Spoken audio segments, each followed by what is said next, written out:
तो भारत को ट्रंप के टैरिफ से एक बड़ी राहत मिली है। नमस्कार, मैं हूं नीलू। अमेरिका के राष्ट्रपति डोनाल्ड ट्रंप ने बड़ा कदम उठाया है। उन्होंने लगभग 200 फूड, कृषि और फार्म प्रोडक्ट्स पर टैरिफ हटा दिया है। ट्रंप की ओर से दर्जनों फूड आइटम पर लगाए गए टैरिफ हटाने के फैसले से भारतीय किसान और कृषि निर्यातकों को बड़ी राहत मिली है। इससे भारतीय चाय, कॉफी, मसाले और काजू के निर्यात में सुधार की उम्मीद बढ़ गई है, जो पिछले कुछ महीनों से भारी दबाव में थी।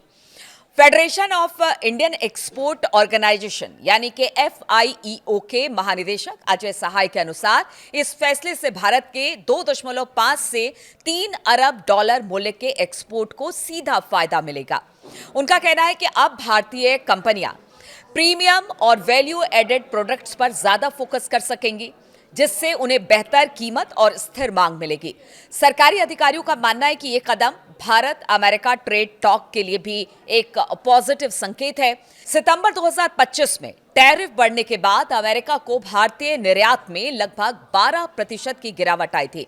भारतीय कृषि एक्सपोर्ट, जो कि 2025 में अमेरिका को कुल 5.7 अरब डॉलर थे, इस गिरावट से खासे तौर पर प्रभावित हुए थे। हालांकि कुछ एक्सपर्ट ने चेतावनी दी है कि इन फायदों की एक सीमा भी होगी।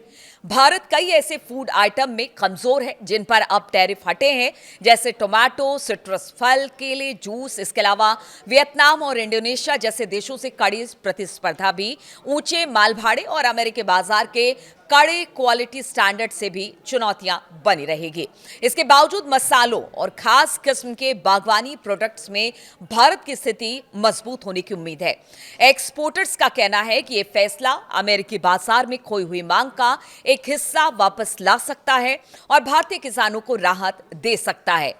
किन सेक्टर्स को फायदा मिलेगा वो भी हम आपको बताते, तो उसमें सबसे ज्यादा जो फायदा होगा प्रोसेस्ड फूड सेक्टर। करीब 50 तरह के प्रोसेस्ड फूड प्रोडक्ट्स, जिनका कि पिछले साल कुल निर्यात लगभग 491 मिलियन डॉलर था, इस फैसले से सबसे बड़े लाभार्थी माने जा रहे हैं। टैरिफ घटने से इन प्रोडक्ट्स की अमेरिकी बाजार में कंपटीशन भी बढ़ेगी। वहीं जो सबसे ज्यादा दूसरा सेक्टर होगा वो मसालों का होगा। मसाले 359 मिलियन डॉलर के भारतीय मसाले इस राहत से अगले बड़े लाभार्थी होंगे। अमेरिकी बाजार में पहले बढ़े टैरिफ के कारण इनकी मांग प्रभावित हुई थी। बात तीसरे सेक्टर की करें तो फल और मेवे, जिसमें कि नारियल, अमरूद, आम, काजू, केला, सुपारी और अनानास जैसे 48 किस्म के फल और मेवे भी इस कटौती से फायदा उठाएंगे। हालांकि इनका कुल निर्यात सिर्फ 55 मिलियन डॉलर था, लेकिन टैरिफ हटने से इनकी अमेरिकी बाजार में पकड़ मजबूत होने की संभावना जताई जा रही है। तो कहा जा सकता है कि अब धीरे धीरे कुछ प्रोडक्ट से टैरिफ हटाया गया है अमेरिका की तरफ से, लेकिन कहा यह जा रहा है कि हो सकता है दिसंबर आते आते बहुत सारे ऐसे प्रोडक्ट हो जिसमें भारत को राहत मिले, उसमें टैरिफ कम किया जाए, घटाया जाए, जिससे अन्य सेक्टरों को भी फायदा पहुंचेगा, क्योंकि बातचीत लगातार अमेरिका के साथ टैरिफ को लेकर भारत की चल रही है।